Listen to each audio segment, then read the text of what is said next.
La mission était d'apporter des munitions aux Américains. Il n'y a plus de munitions. On peut considérer que c'est terminé. On va rebrousser chemin. Il s'interrompt, parcouru d'une vive douleur. Lorsque la souffrance se calme un peu, Martinez reprend épuisé. Ou bien on continue, on aide les GIs à tenir leur position avec nos seules forces. Mais c'est du suicide. Le sergent se tait, reprend son souffle, son regard fiévreux fixant celui du caporal. Un léger sourire se peigne ou se peint sur son visage. C'est toi qui commandes maintenant, caporal.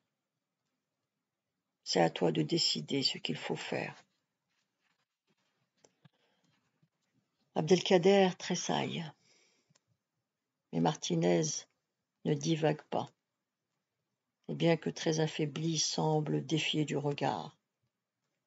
Les deux hommes se mesurent en silence, les yeux dans les yeux. À quelques pas, Saïd et Messaoud se sont arrêtés, interdits, devant la dépouille de Durieux.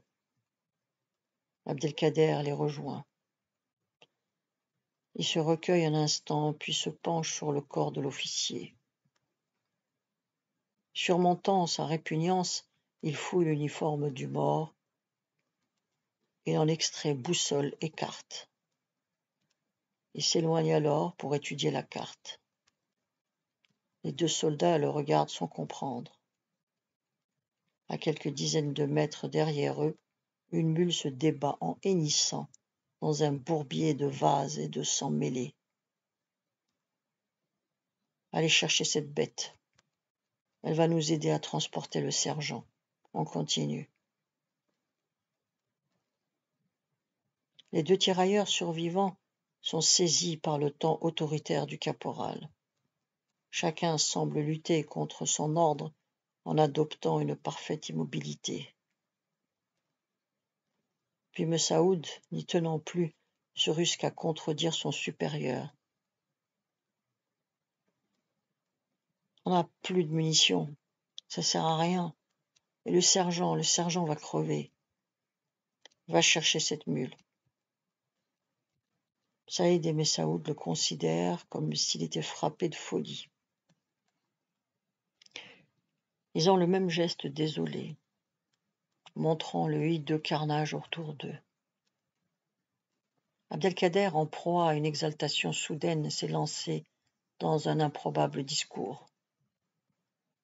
On sera les premiers Français en Alsace. L'état-major a les yeux tournés vers nous.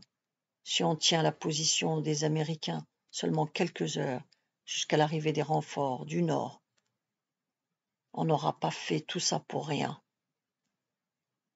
Et on nous donnera enfin ce qu'on mérite. Tu te trompes. Ils ne te donneront jamais rien. Jamais. C'est la voix de Yassir qui lui a répondu. Il toise le caporal d'un regard plus froid que jamais. Je viens de donner mon frère à ce pays. Ça suffit. Aucune récompense ne vaudra jamais ça. Pour moi, la guerre est finie.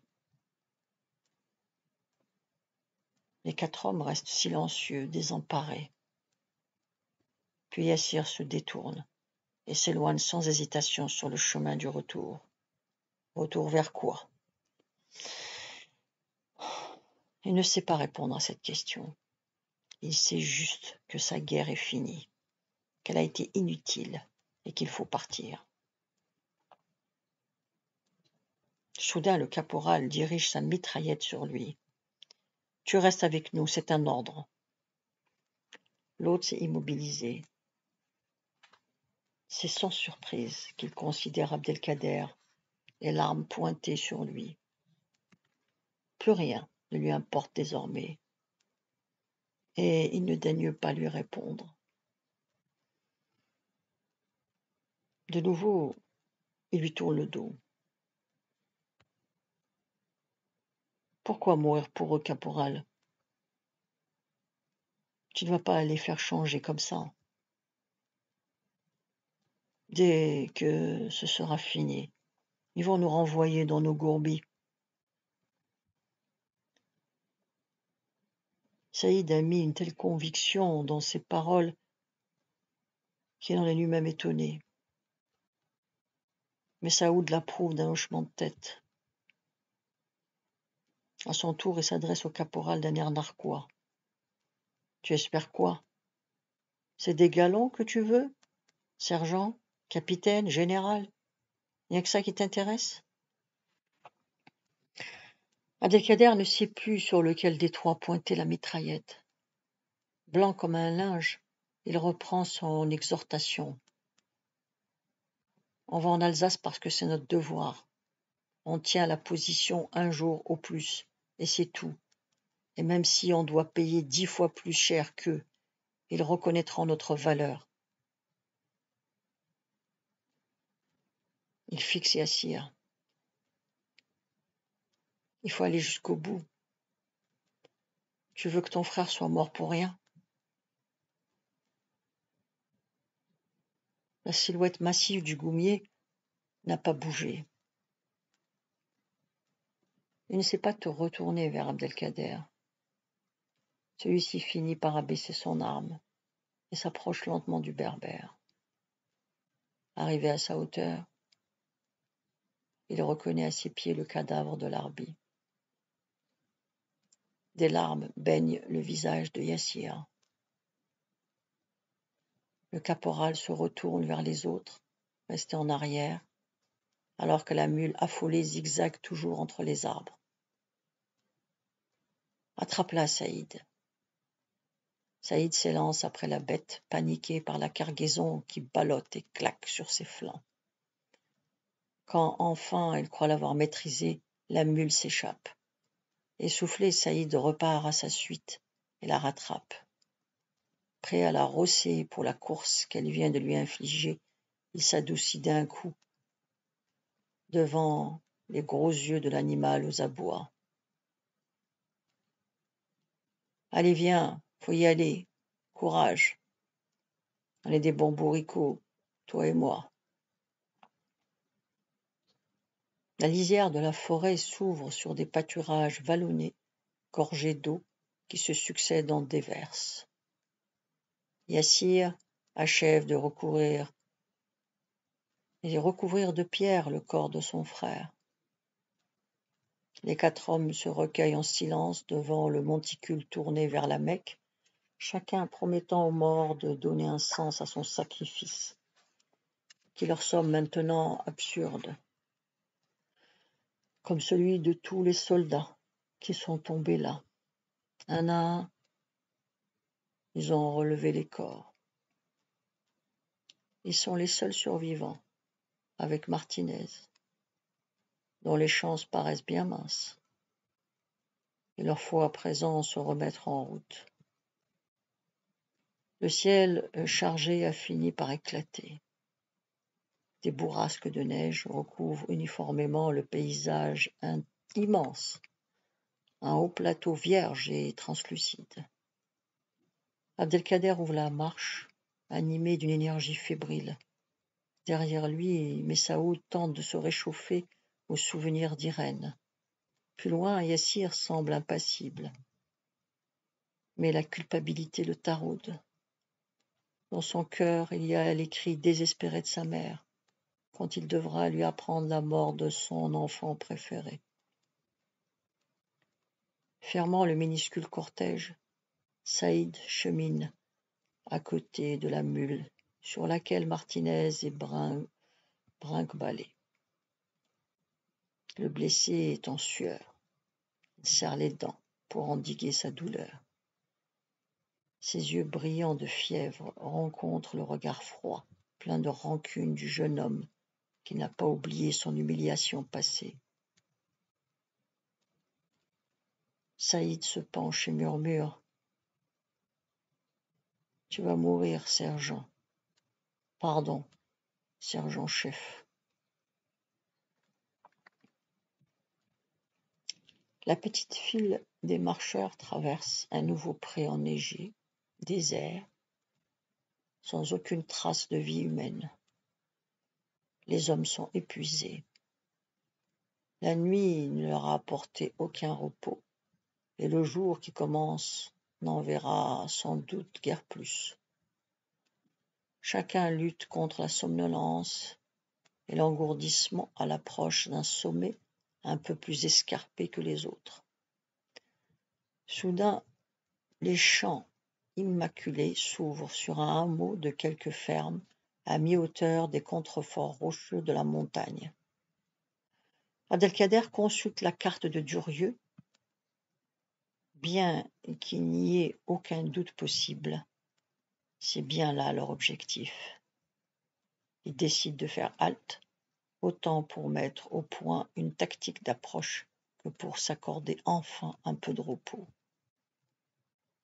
À l'abri d'un taillis, Messaoud et Abdelkader préparent un lit de branchage, puis aident le sergent à descendre de sa mule pour s'y étendre.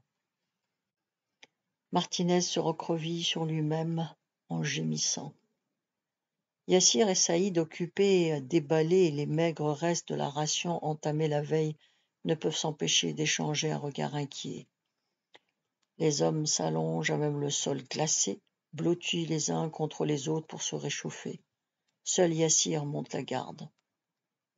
L'assoupissement les prend, peu profond mais irrésistible. Ils s'enfoncent dans un oubli de plomb, se balayant au poste de surveillance, hors de vue de la petite route.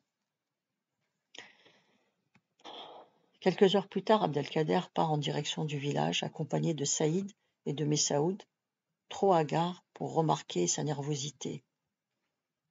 Yassir est resté en arrière pour assurer la protection de Martinez, mais aussi pour fournir l'ultime renfort de leur stratégie improvisée au cas où. Les trois tirailleurs avancent avec prudence, l'arme à la main, courbés, empruntant l'unique accès, un petit chemin à découvert. À l'entrée du hameau, une casemate accolée aux ruines d'une grange semble garder le passage. Abdelkader relève doucement la tête. Rien ne bouge. Il fait signe à ses hommes d'attendre pendant que lui, risquant le tout pour le tout, pénètre dans le fortin. Une silhouette en armes le fait sursauter. Mais elle est figée, comme un sinistre épouvantail. C'est un GI américain. Sur sa poitrine, une coulée de sang vermillon, gelée par le froid. À ses côtés, 4 autres soldats, pareillement immobiles, saisis par la mort dans leur dernière attitude de combat, autour de la mitrailleuse lourde qu'ils servaient. Des cristaux de givre les recouvrent. Seul le vent donne vie à la chevelure de l'un d'eux, dont le casque a roulé au sol. Saïd et Messaoud ont rejoint le caporal.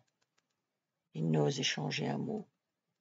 Ces hommes ont dû mourir il y a quelques heures. Ceux qui les ont tués ne sont pas loin. Les tirailleurs se tournent avec angoisse vers le hameau et avancent sur leur garde vers les premières maisons. Arrivés à leur hauteur, ils s'arrêtent devant la sinistre vision qui s'offre à eux. Des cadavres en uniforme allemand et américain, en partie recouverts de neige par le vent, gisent sur le sol. L'affrontement qui a eu lieu ici semble avoir été si fulgurant qu'il n'a laissé aucun survivant. Pas un de ces hommes ne pourra rapporter l'événement au lieu. Pas un ne pourra donner sens à cette bataille. Les trois vivants progressent sans oser les approcher. Ils se figent soudain, car une exclamation de joie vient de résonner dans le village apparemment désert.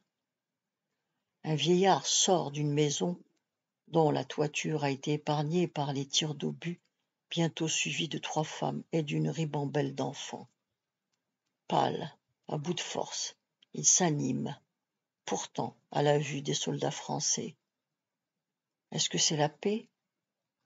Le vieil homme attend qu'on lui réponde, plein d'espoir. Le groupe est rejoint par une autre famille, emmenée par un vieux paysan, perplexe devant la mine défaite des 3 soldats français. Il n'y a que vous? Le hochement de tête d'Abdelkader provoque la stupeur des villageois. Une femme d'âge mûr se lamente en se tordant les mains. C'est fichu maintenant. Les Allemands vont revenir.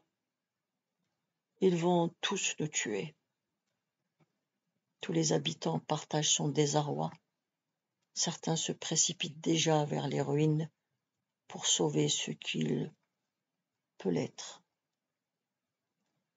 D'une voix forte, mais mal assurée, Abdelkader les retient. Il s'efforce de les tranquilliser. Nous sommes en avant des renforts. On va tenir bon jusque-là. La suite demain. Vous pouvez vous abonner.